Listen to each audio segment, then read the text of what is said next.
Euh, le thème de notre petite demi-heure qui va suivre, c'est connaître et comprendre le client pour plus de pertinence et de valeur.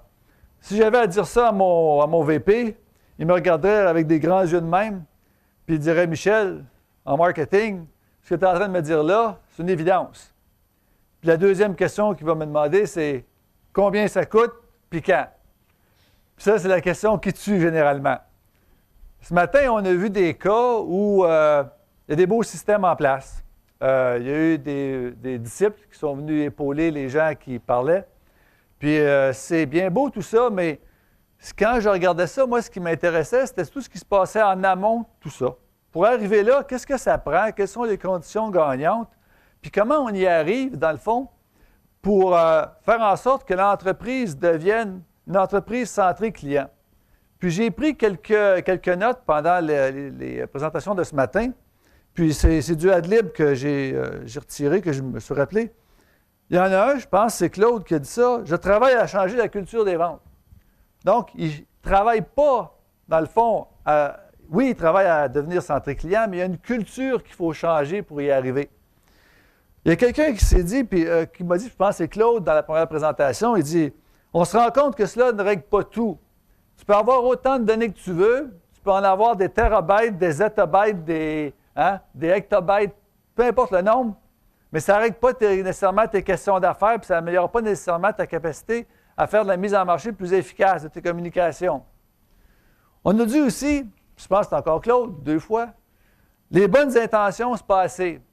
Fait, oui, c'est vrai qu'on voudrait toujours être centré client, mais ça prend quelque chose de plus. Puis si on se ramène au thème orchestrer la relation client, je pense que ça prend un chef d'orchestre à quelque part. Quelqu'un dans l'entreprise qui a une vision, un peu comme le chef d'orchestre, vers où on s'en va. Puis comment on va harmoniser tous ces instruments-là pour faire en sorte que ça joue quelque chose qui est agréable à l'oreille, puis finalement qui atteint l'objectif de satisfaire les gens qu'il y a dans la salle. Puis si on pense à l'orchestre, bien, la matière première de l'orchestre, ce n'est pas nécessairement l'instrument. Si on y pense bien comme il faut, là, c'est les petites notes noires qui commencent sur le papier, puis qui, en somme, ça ne veut rien dire. Hein? C'est comme la donnée que vous avez dans votre data warehouse. Si ça ne veut rien dire tant que ce n'est pas exploité comme il faut, tant qu'il n'y a pas quelqu'un pour l'interpréter, pour jouer le bon instrument, puis avoir la bonne salle pour assurer l'écoute parfaite. Mais ça prend le chef d'orchestre. Puis ma question pour mes panélistes, c'est de savoir quels sont les chefs d'orchestre qu'ils ont rencontrés à travers leur mandat de consultation ou à travers les expériences dans leur entreprise. Quelles étaient les caractéristiques de ces chefs d'orchestre-là qui ont permis, dans le fond, de faire progresser la transformation de l'entreprise vers du centré client, vers une culture centrée client, puis évidemment, avec les bénéfices qui viennent avec. Je vous laisse la parole, messieurs et madame. 1, 2. Alors, moi, je peux commencer en vous disant, j'en vis un cas actuellement de ça.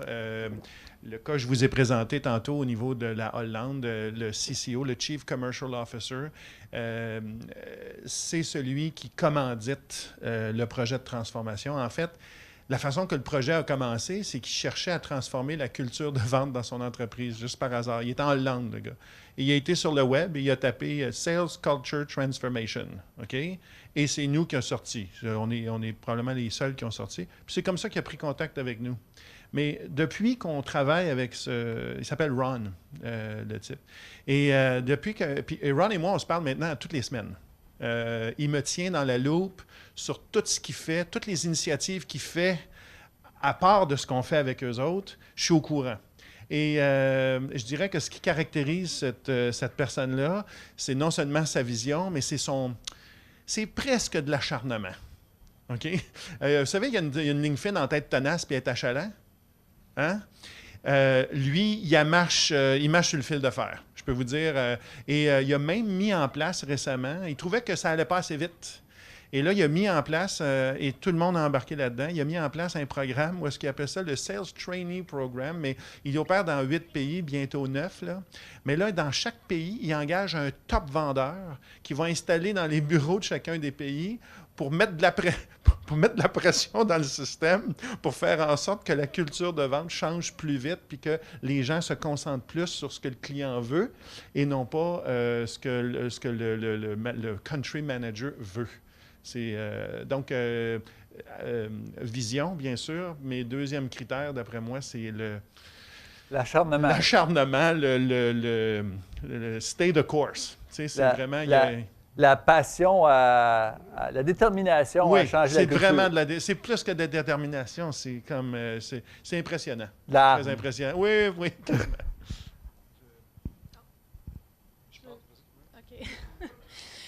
Pour nous, c'est le champion, c'est vraiment à l'interne, c'est le président, donc ça trickle down vers l'équipe exécutive, puis après ça, le niveau numéro 2 au niveau des gestionnaires.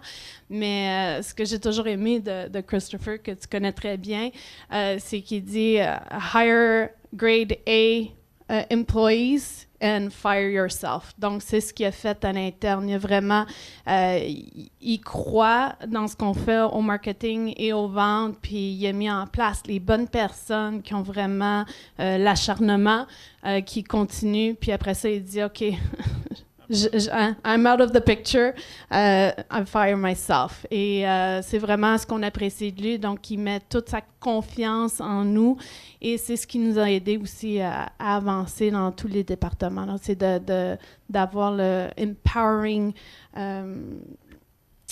concern, puis d'avancer, puis d'aller chercher l'information qu'on a besoin pour avancer, puis de mettre nos propres indicateurs, nos propres KPI pour continuer à vraiment servir le client de la façon dont il doit être servi. Donc, comment il s'appelle? Christopher avait aussi une vision assez claire sur le type de personnes qu'il voulait embaucher dans l'entreprise. Oui, puis il a aussi mis une culture d'entreprise avec des valeurs de base qui sont vraiment importantes et qu'il recherche dans chacun des employés qu'il engage. Claude, chez Nexalogy, tu vas prendre la parole dans 2 minutes, là. Tu nous parleras de ton champion, mais je serais curieux de t'entendre sur la culture des gens que tu engages aussi dans l'entreprise pour t'assurer que ces gens-là embarquent. Parce que je trouve que c'est important. L'embauche, je pense qu'il ne faut jamais sous-estimer l'importance des gens que vous entrez sur le bateau. Je pense que chez nous, quand les gens viennent chez Nexalogy, surtout, premièrement, on est comme big data, alors il y a une sorte de rupture qui se fait en ce moment. Et il y a très peu de gens même qui réfléchissent. Comment que je peux prendre ça? Alors, il y a 2 entrées, nous, c'est quand il y a quelque chose de transformatif qui se fait à l'entreprise. Alors, on a eu un case study sur PricewaterhouseCoopers mondial. C'était très drôle, une petite compagnie québécoise qui est sur le Technology Forecast de Pricewaterhouse, et c'est à nous. Et c'était très drôle parce que dans ce cas-là, c'était une compagnie familiale qui vend des bottes de sécurité. Et là, ils sont venus nous chercher parce que c'est dans un mode de transformation, un peu aussi comme ces deux. Quand il faut qu'on change, il faut qu'on fasse quelque chose de nouveau, c'est là où les gens viennent chercher un peu Nexalogy. Dans le cas des bottines de travail, c'était très intéressant parce qu'ils vendaient aux syndicats. OK. Ils prenaient 80% du marché des bottes de sécurité aux syndicats. Quand ils voulaient attaquer le marché américain, mais là, ils ne peuvent plus. Ils n'ont plus la relation privilégiée de « mais je parle au gars de la FAQ, de la FTQ. Puis je fais un deal. » Là, il fallait vraiment qu'ils compétitionnent avec les marchés américains. Et ils sont venus nous chercher. Alors, nous, on voit que quand il y a une transformation au sein de l'entreprise, c'est qu'on a une ouverture.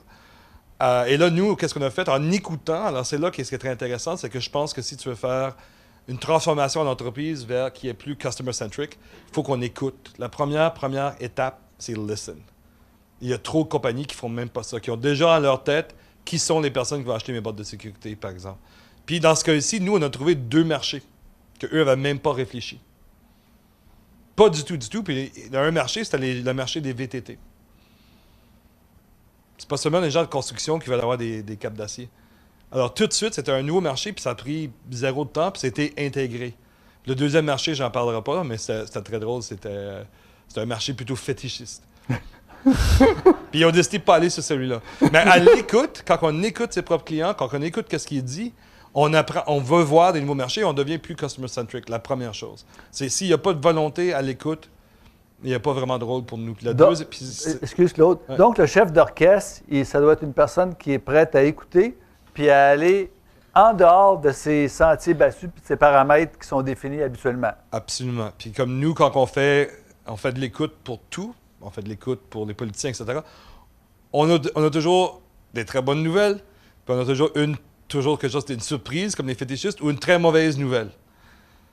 Puis ça, c'est très difficile. Il faut être une personne qui a une ouverture d'esprit, qui soit assez grand pour dire oui, j'admets qu'il y a des choses. Parce que c'est très facile juste de se concentrer sur les marchés que vous pensez qui sont là. Et je dirais, moi, qu'il y a une deuxième chose. Alors, nous, on a eu des cas où ça n'a pas marché aussi, où les personnes, on a eu des CIO, des personnes qui étaient très data, qui se sont frustrées. Tellement ça avance lentement qu'on a eu des CIO d'entreprises qui étaient notre client, qui ont claqué la porte. Si ça marche trop lent, ils me vont aller embaucher, couper dans les budgets d'État, surtout au Québec, c'est un énorme problème. Même aux États-Unis, on a des grosses agences où les personnes qui sont rentrées. Alors là, c'est comme tu dis, c'est un porteur de projet. Pour l'innovation, c'est très, très, très difficile d'innover une compagnie. Une compagnie, c'est pas fait pour innover, en fait. Alors, qu'est-ce qu'on voit dans le marketing? C'est qu'il y a une nouvelle tendance qui s'annonce, je en parlais justement avec Martin, c'est que les CMO qui n'ont pas de connaissances data, s'il n'y a pas de CIO dans la compagnie, ils vont créer un sous-poste qui s'appelle le CMTO. Puis on le voit, là, il y a une croissance sur les médias sociaux de gens qui cherchent les CMTO. C'est un CTO qui travaille sur le CMO. Très bon. Okay? Ça, c'est comme je suis trop frustré avec les CIO qui n'arrivent pas à penser vente, qui vont aller chercher leur propre personne qui est technique sous eux. Alors, c'est une grosse tendance qu'on voit aux États-Unis, qu'on voit à Toronto, qu'on voit un peu partout, c'est que le côté marketing, puis comme j'ai dit tantôt, ces gens-là sont très recherchés. Il en manque 1,5 million. C'est des personnes qui peuvent faire un peu de technique pour le côté marketing. Merci Claude. Martin? Moi, de mon côté, une personne qui m'a beaucoup inspiré l'année dernière, qui venait à C2, était Tony Hsieh, le fondateur de Zappos, qui a vendu à Amazon l'année dernière pour beaucoup trop d'argent. Son point était que pour réussir à innover dans une entreprise, il faut vraiment que tu focuses sur l'interne. Et lui, quand il est parti de Zappos, sa première question a été comment je fais pour créer la meilleure culture d'entreprise au monde et non comment je fais pour aller chercher les clients. Et il s'est dit que si j'ai une meilleure culture d'entreprise, les clients vont venir d'eux-mêmes et il a décidé de prendre tous les problèmes traditionnels d'entreprise, par exemple, comment trouver les meilleurs codes informatiques pour développer la plateforme. Il s'est dit, OK, comment je fais pour créer la meilleure compagnie pour faire en sorte que les gars d'informatique veulent faire la file pour venir travailler pour nous. Zappos n'a jamais investi une scène en chasseur de tête d'une quelconque façon. Ils ont toujours eu les meilleurs ingénieurs sur la planète qui ont voulu travailler là sans faire aucun travail. Et de l'autre côté, en ayant les meilleures personnes qui sont extrêmement heureux, ils deviennent eux-mêmes fiers de travailler là et ils veulent faire en sorte que les consommateurs soient heureux. Donc pour moi, c'est définitivement un qui m'a impressionné beaucoup. Merci. Moi, je vais parler aussi de Vidéotron. Donc, j'ai intégré cette équipe-là d'intelligence d'affaires chez Vidéotron, ça fait pas longtemps. Puis ce que j'ai trouvé, c'est que mon gestionnaire immédiat, il a carrément changé la façon dont l'intelligence d'affaires fonctionne chez Vidéotron. Donc, il est venu avec une nouvelle idée que chaque client doit être traité à part.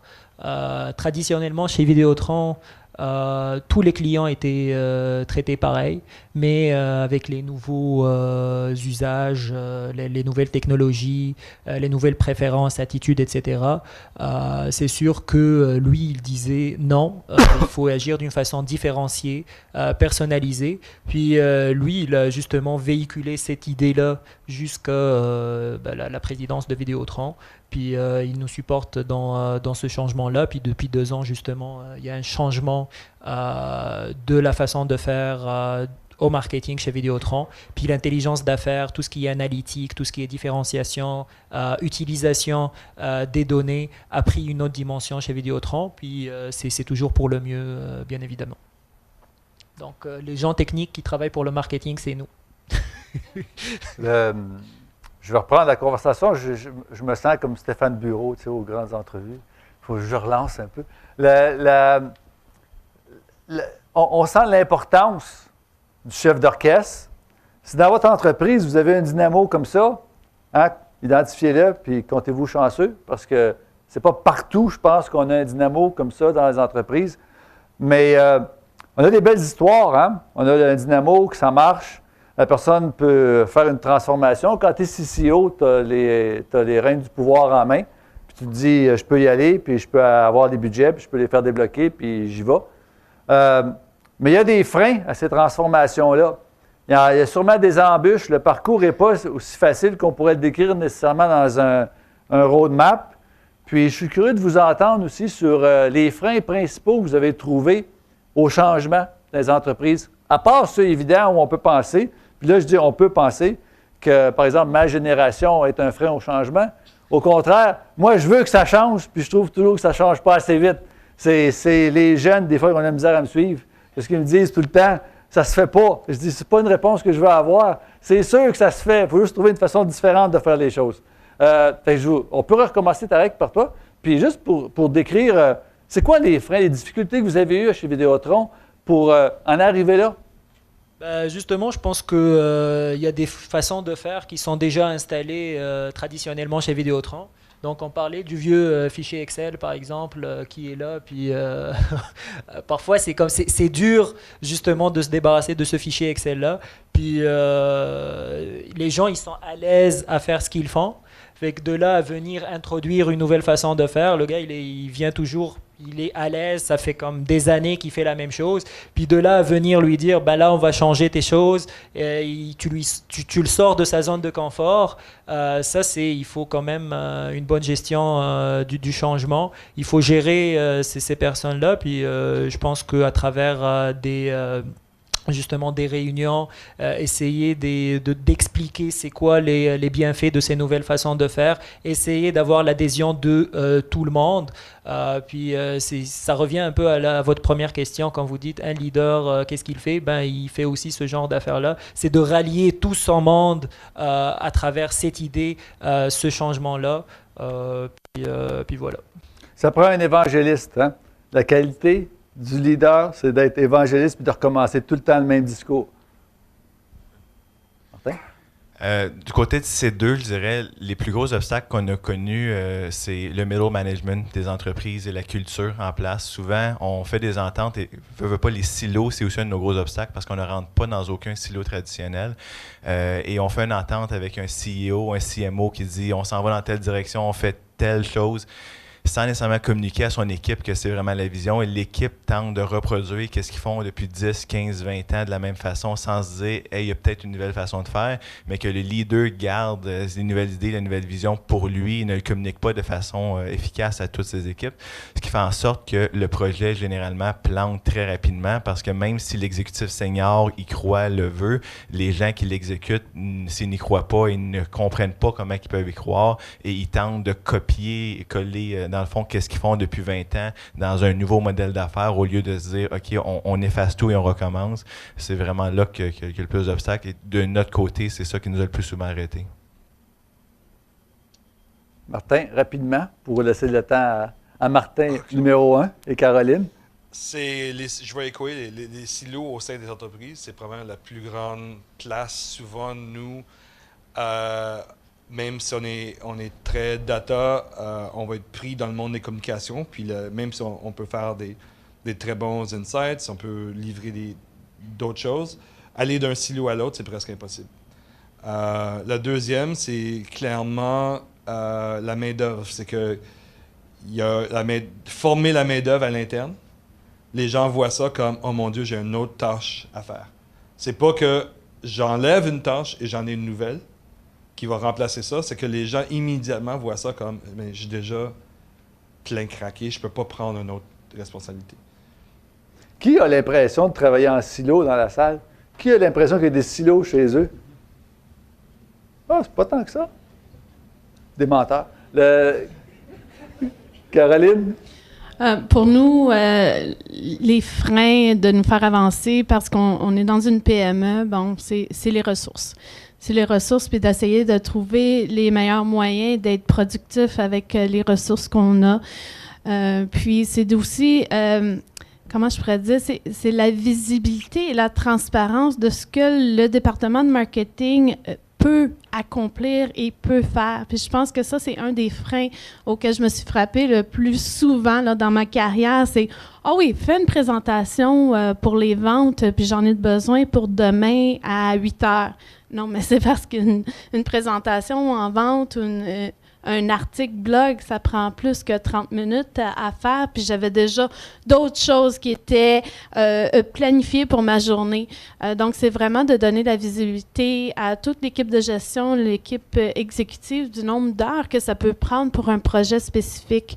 Ça, c'était vraiment un frein, puis jusqu'à temps que j'implante un système qui calcule le nombre d'heures par projet, puis pour chaque tâche, j'avais pas de visibilité, puis je pouvais pas leur donner l'information, donc je pouvais pas confirmer que j'avais besoin de plus de ressources pour pouvoir accomplir ce qu'ils voulaient qu'on fasse à l'interne. Je vais y aller rapidement. Vous savez, les gens de marketing, il y en a beaucoup dans la salle ici. Un des obstacles qu'on rencontre beaucoup, là, c'est qu'il y a des gens de marketing qui pensent que des vendeurs, c'est du monde trop payé et c'est des enfants gâtés trop payés. Et les gens de vente regardent les gens de marketing et disent c'est du monde qui fait des arts plastiques toute la journée. OK? Et je pense que ça, c'est un des obstacles majeurs à abattre dans une organisation. Une des façons que iTelesoft l'a fait, c'est que maintenant, Caroline, puis là, ça peut être inverse, Caroline relève du vice-président vente. Fait qu'il n'y a plus de... Il n'y a plus de chicane, là. On s'aligne. Ça peut être l'inverse. Les ventes relèvent du... C'est pas un point. Mais ce silo-là, ces deux silos-là, si on veut être centré client, il faut que ça parte. Ça n'a pas de bon sens de se tirailler. En fait, l'ennemi n'est pas en dedans, hein? L'ennemi est dehors. Ouais. Donc, moi, je pense que c'est un obstacle. Puis, un deuxième obstacle important, on a parlé de leadership tantôt, mais je pense qu'il faut être conscient de l'importance du followership. Okay? Il y a une petite vidéo qui roule sur YouTube qui est vraiment, vous irez voir ça, ça s'appelle The First Follower. Puis ça se passe dans un party, vous allez dire, vous l'avez vu, hein? On dit l'alcool, puis il y a d'autres choses à être peut-être à ça, là, mais l'importance du premier follower. Et des fois, le leadership, c'est overrated. C'est un peu... et l'importance des premiers, les premières personnes, autrement dit, la coalition pour le changement, elle est drôlement importante. Puis ça ne veut pas dire que tout le monde va se rallier mais de former cette coalition, puis d'initier des changements, puis là, mais cette première coalition-là est excessivement importante. Il reste 2 minutes. 10? 2? C'est quoi ça? 10? On va avoir moins de temps pour manger? C'est ça que ça veut dire? Ah. J'étais pour conclure, par exemple, mais ce qui est important à retenir, je pense, dans le chef d'orchestre, puis en les écoutant, la personne, c'est vrai que ça prend de la hargne, c'est vrai que ça prend de la vision. Puis on a parlé de silo. Puis l'image de l'orchestre, là, imaginez le meilleur musicien avec son collègue qui est le meilleur musicien aussi, mais s'il ne joue pas en harmonie, puis en suivant le chef d'orchestre, la musique va être inaudible puis intolérable. Bien, souvent, les organisations fonctionnent comme ça. Tu as un data scientist qui est très intelligent avec les données. Tu as quelqu'un de marketing qui est dans sa bulle en train de faire ses campagnes de son côté. Il ne se parle pas. Puis qu'est-ce qui arrive? On n'exploite pas la donnée à son plein potentiel, puis on n'est pas aussi efficace qu'on voudrait. C'est sûr que c'est un gros défi. Puis je pense que plus on va avoir de données, plus on multiplie les canaux, puis on a parlé de multicanal tantôt, plus on a des sources de données, autant en inbound qu'en outbound, on multiplie la possibilité de ne pas jouer en harmonie. Puis le chef d'orchestre, sa qualité, ça va être d'accorder tous ces instruments-là. C'est quelqu'un qui, à mon avis, est très difficile à trouver dans les organisations, puis je ne suis pas sûr qu'il existe partout. L'autre chose qui est assez à laquelle je réagis, quand Claude a dit « The enemy is within ». Souvent, on regarde nos compétiteurs, puis on réagit sur ce qu'ils font. Mais dans le fond, là, si on se concentrait à bien faire ce qu'on a à faire, c'est nos compétiteurs qui nous regarderaient et qui essaieraient de comprendre comment on fonctionne. Donc, essayer de copier le voisin ou essayer de faire comme il fait en réaction, le problème, c'est pas eux autres, c'est nous autres. On n'exécute pas comme il faut. On a des données qui sont là, sur lesquelles on pourrait miser, puis on ne les utilise pas. Fait que c'est vrai que des ennemis, souvent, il n'est pas autour de nous autres, il est dans le shop. Il y a tellement de nos clients qui me disent, des clients d'envergure qui me disent, j'ai l'impression, j'ai un client, j'ai un projet, il faut que je me batte en dedans pour le vendre. Ça n'a pas de bon sens. Ça n'a pas de bon sens, ça là. Il y a du monde qui tu sais, le mode anti-vente que je parlais tantôt, là, le mode boycott des ventes, là, mais ça existe. c'est dommage, mais ça existe. Puis est-ce que c'est, on dit, puisque j'ai encore quelques minutes, on parlait du Québec tantôt, la difficulté à trouver de la main-d'œuvre. Est-ce que ces traits culturels-là, on les retrouve plus au Québec qu'ailleurs? Est-ce que la difficulté de main-d'œuvre est plus grande au Québec parce qu'on est un petit bassin de francophones au milieu d'une mer d'anglophones? Comment on voit ça? C'est-tu culturel ou c'est vraiment panaméricain? Vous parlez de trouver des gens de talent? Trouver des gens de talent, avoir cette culture-là un peu en retard là, sur exploiter la donnée. Claude en a parlé tantôt, il dit déjà le big data aux États-Unis, c'est presque passé, puis on a de la misère à partir. Comment on explique ce retard-là? Je lisais, je vais passer la balle à un autre parce que je ne veux pas monopoliser, mais il y a un petit post sur LinkedIn récemment. Leadership is mostly about hiring talented people and then getting out of their way. Puis ça revient un peu à ce que tu dis, hire and fire. Alors, ce n'est pas un défi seulement au Québec, by the way. On accompagne des clients en recrutement en Europe et aux États-Unis et c'est le même défi. Trouver des gens de talent, je pense que c'est ça. Et un conseil que je peux vous donner, c'est hire slow, fire fast. OK? La plupart des organisations font le contraire. They hire fast and they fire slow. Puis c'est très mauvais pour la personne et la compagnie.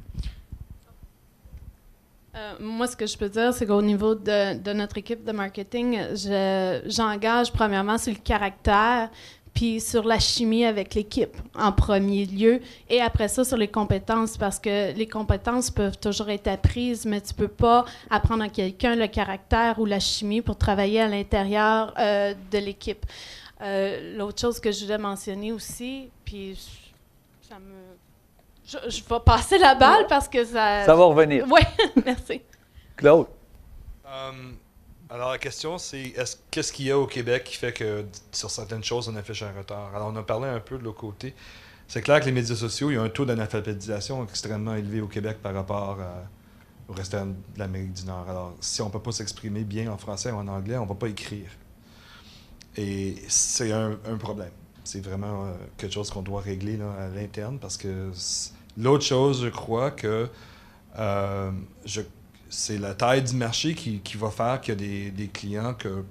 Il y a certaines parties du Québec Inc. qui n'ont vraiment pas besoin d'innover ou ils pensent qu'ils n'ont pas besoin d'innover parce qu'ils ont le marché local, ils sont contents avec ça. On n'est pas dans une situation où il n'y a personne au Québec qui dit « je veux descendre NBC ». Les Québécois ne vont jamais vouloir descendre NBC. Tandis que NBC puis CBS puis Netflix se font la guerre aux États-Unis et ça se voit dans les investissements. Comme nous, on faisait beaucoup d'allers-retours New York. Et quand il y a des grosses guerres comme ceci, ça force l'innovation. Et au Québec, on n'a pas ça. Et le Québec Inc. qui est comme roi, c'est eux qui devraient, comme j'applaudis à Vidéotron, je pense qu'ils font une super bonne job. En plus, Vidéotron s'implique avec les startups. Mais moi, j'ai une startup québécoise. Mes premiers clients étaient tous aux États-Unis. On a approché tout le Québec Inc. Il y a comme une sorte de... Il y a un gros problème vis-à-vis de l'innovation. Puis je dirais pas juste le Québec Inc., c'est au Canada aussi. Alors, par exemple, le fonds d'investissement de Rogers, il est au Canada? Le Rogers VC Fund, il est en Californie. Il y a plus de VC canadiennes en Californie qu'il y en a au Canada. Alors, il y a un énorme problème face à l'innovation ici. Là, parce que on n'a pas ces grosses guerres où, hey, pour faire face à Amazon, il y a des personnes qui vont dépenser de l'argent. Là. Tandis qu'on n'a pas d'Amazon québécois, si tu veux. So, il n'y a pas cette grosse compétition. C'est la compétition, la nécessité qui va forcer l'innovation. Mon côté, je dirais, je pense qu'il y a deux sujets. Il y a le sujet de l'innovation au Québec et il y a aussi le sujet des gens qu'on peut engager au Québec. J'ai toujours trouvé qu'on trouve des gens, les meilleures et les pires personnes que tu peux engager au Québec sur la planète, dans le sens que tu peux trouver des gens extrêmement ouverts au monde, extrêmement ouverts au changement, mais généralement, le problème, c'est que ces gens-là veulent travailler ailleurs qu'au Québec, ou ils ne restent pas au Québec parce qu'ils ne trouvent pas que le Québec est un endroit intéressant. Et moi-même, je me suis expatrié pendant 10 ans à l'extérieur du Québec et du Canada pour cette même raison-là. Donc, je pense qu'il y a aussi le fait qu'on produit énormément d'universitaires extrêmement compétents, extrêmement ouverts au monde, extrêmement ouverts à tout, mais ils ne sont pas nécessairement challengés à vouloir rester ici, un peu comme Claude disait également au niveau de l'innovation, mais je pense qu'il y a du travail à faire, mais il y a définitivement des ressources de qualité plus facilement trouvables au Québec qu'ailleurs dans le monde, selon moi. De mon côté, je vais revenir aussi au problème de data scientist. Justement, moi, je suis aussi dans le domaine académique, donc je suis chargé de cours à HEC, puis je donne des cours d'intelligence d'affaires. Puis je pense que justement, il y a un problème au niveau des universités. Il n'y a pas assez de programmes qui forment des data scientists. Je parle au Québec, là, et c'est à part HEC, je pense l'université Sherbrooke aussi. Sinon, c'est le néant. Les universités vont plus former des statisticiens, des gens de TI ou des gens de business. Là, avec les nouvelles technologies, puis le big data, on cherche des gens qui font les deux, qui comprennent la business. Donc, c'est des gens de business, mais aussi que c'est des gens techniques. Puis je pense que la difficulté, c'est ça. Puis moi, j'ai eu à engager un consultant, à travailler avec un consultant, puis j'ai eu de la misère parce que tout ce que je trouve, c'est des programmeurs SaaS, par exemple, ou des gens TI qui vont faire du Hadoop ou whatever, mais qui ne comprennent pas la business, qui ne comprennent pas c'est quoi le besoin du client, c'est quoi que le client veut faire. Côté marketing, ils n'ont aucune notion. Puis je pense que c'est ça la difficulté. Quand on parle de la manque de main-d'œuvre du data scientist, en 2011, je me suis expatrié aussi. J'étais 7 ans à l'extérieur. Et j'étais en Californie à la première conférence Big Data en 2011.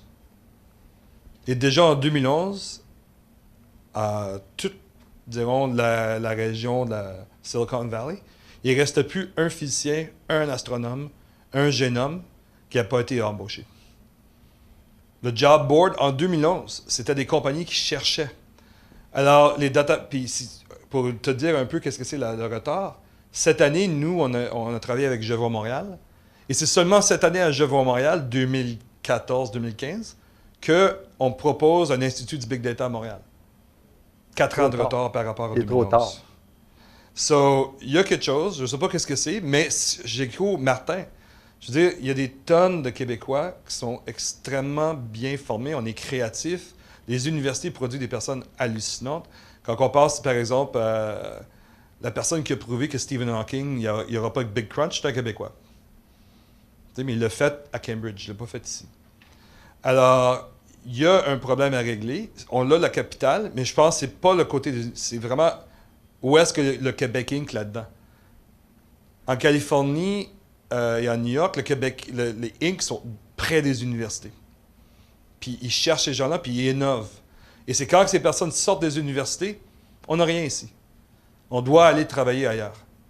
Alors moi, je l'ai fait, Martin l'a fait, c'est l'histoire, si tu veux, c'est un peu les coureurs des bois, c'est le mythe des Québécois, on part ailleurs. C'est dans notre DNA. Il y a 7,5 millions de Québécois au Canada, il y en a 30 millions en Amérique du Nord. Ça fait longtemps qu'on fait ça. C'est dans notre DNA, mais aussi on revient.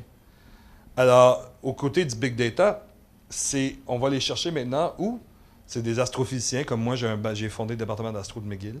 C'est des mathématiciens, des personnes qui font la génomique, parce qu'ils ne sont pas formés nulle part. Et ces gens-là, mais ils apprennent le côté business sur le coup.